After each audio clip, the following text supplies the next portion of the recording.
სიმღერის ტექსტი თუ დაგვიწყებიათ სცენაზე. ეს ლაპარაკობ, მაგის ის ვიყავი მე, ჩემი კაროლნი.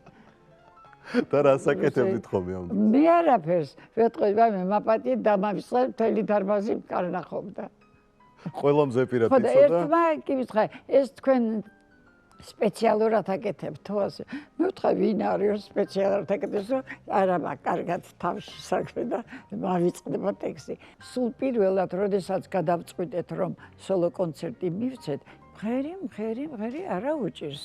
რაღაცნაირად კარგად წავიდა ეს კონცერტი და ნერვიულობისგან, რომ მივედი უკვე ბოლო რომანსი იყო ბოლო და მე თბილისს მღეროდი. ამ რომანსის დროს ვიფიქრე, დედა რა ბედნიერება, რომ ბოლოს ეს ბოლო დამჭა და დავავიწყდა ტექსტი. დავდივარ სცენაზე და ნოხა მედეია უკრავს.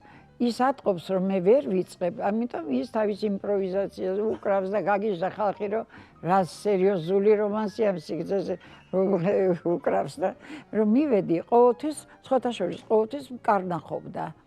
ტექსტები არ იცოდა ისე ცალკე, მაგრამ იმ დროს ალბათ ისიც დაჭიმული იყო ტვინი გადასარევი ტვინი ქონდა, აზროვნება და გადასარევა და კარნახობდა და მივედი და მიკროფონი აქეთ გავწევდი და არ მახსოვს მე ვთხარი როგორ დავიწყოთ და უცბად იცი როგორი გიჟი თვალებს შეასაბარაკო მელოდია დამავიწყდა ეს იცით რა მოხდა ვერც წარმოედგეთ და ეს ისეთი კარგი სასაცილო მომენტია რომ მე ჩემ კონცერტებში მანამ ამას ვიმღერებდი ამას ყვებოდი და დარბაზი ერთი ის იყო იცით ერთად იცინოდა ყველანი